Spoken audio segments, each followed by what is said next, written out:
And I am live. Good evening. How are you? Hope you had a good day. Yes. I'm back again. And the topic this evening is encouraging you, people like you to get ahead of the curve because that's what we're going to talk today. We are looking into the future now, looking into the crystal ball. That's what it's called. And we are trying now to identify the skill sets that will define success for the next decade. Decade. Yeah. Sit down, pause, take that in, and let's talk about the skill set that will define success for the next decade. Now, the rise of automation, technology, AI, artificial information, means that predictable process-based tasks will be outsourced to technology. Yes, whether you like it or not, that is the future. Absolutely. AI is taking over. It doesn't mean people will not be needed. No, there will still be need for people. I was having this conversation with my son one day, and he was saying that I was trying to tell him, oh, because I do coding for my day job. And I was trying to tell him that he was saying something around the lines that he wants to do something around coding as well, but in a different dimension. He wants to develop games. I'm like, okay. But I said, well, I don't know if coding will still be a skill of demand in the next 10 years.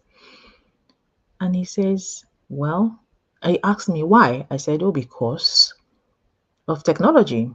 Right now, you can use AI to debug your code. So what's to say that the AI wouldn't become so good at writing the code from scratch for you? And he said something that blew my mind away.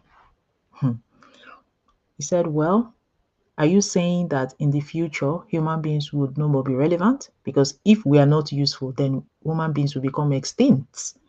So he doesn't believe that AI will take over some coding skills. That was his thinking.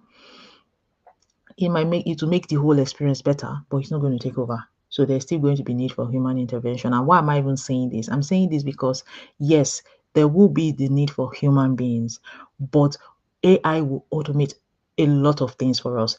One typical example was a couple of years ago. No, it was a couple of years ago. Last year, I went on a ship. I went on a cruise. Just a 2-day cruise. It was my first time ever. Oh my goodness. It was such an amazing experience. But you know what happened? I was on the boat and there was a robot as a bartender, like literally. I kid you not. I've posted it somewhere on my page. And this, what you need to do is just place your order. It's just like pressing the laptop or the iPad.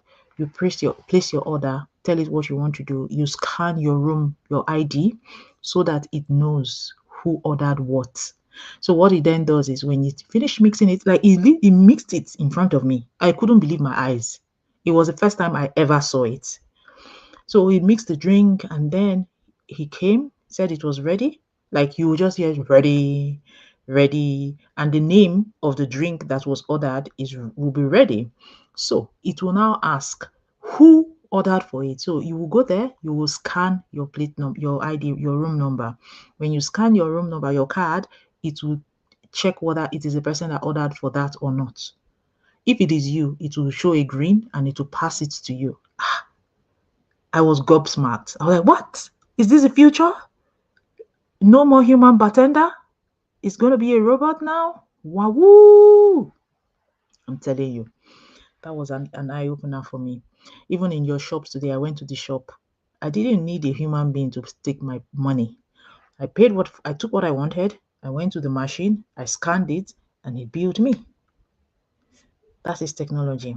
So the highest value human roles will require strategy combined with leverage communication, which is the digital part, the digital creator part. So look, the professionals that we are going to be seeing in the next decade is a person that doesn't need to quit their job, but they will augment digital skills.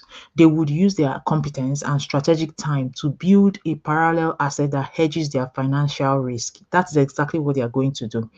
Now, listen, if you are delaying, the stress is the cost of waiting.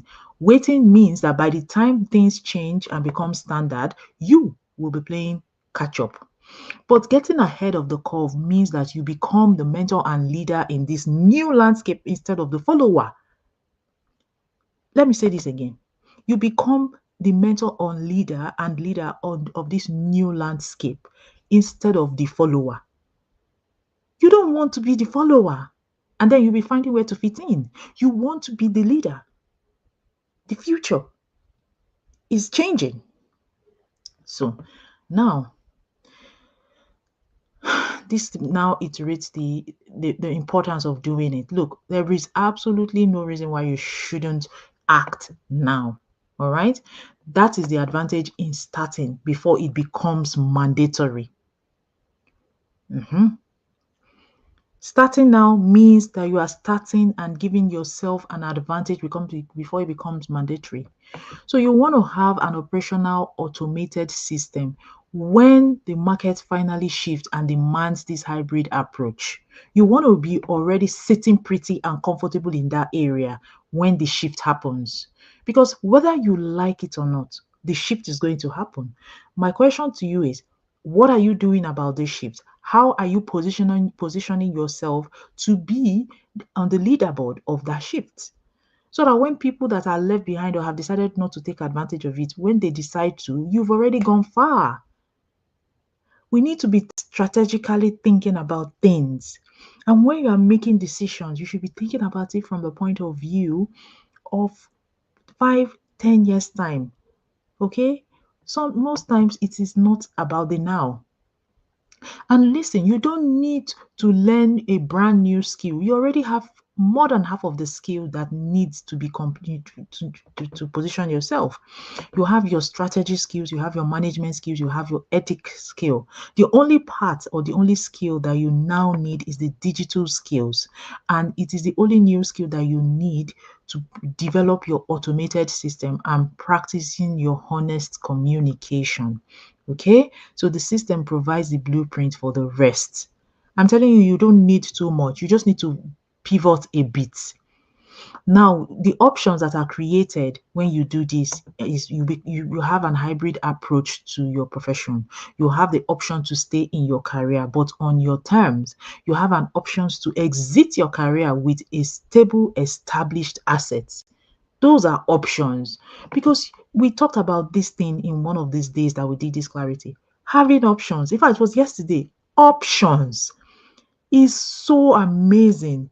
It's it's an amazing thing to have options because if you don't have options, you'll be stuck where you are and it will be difficult for you. You'll be frustrated, you'll be stressed, your mental health will suffer. So it's always good to create options for yourself. It is always very good.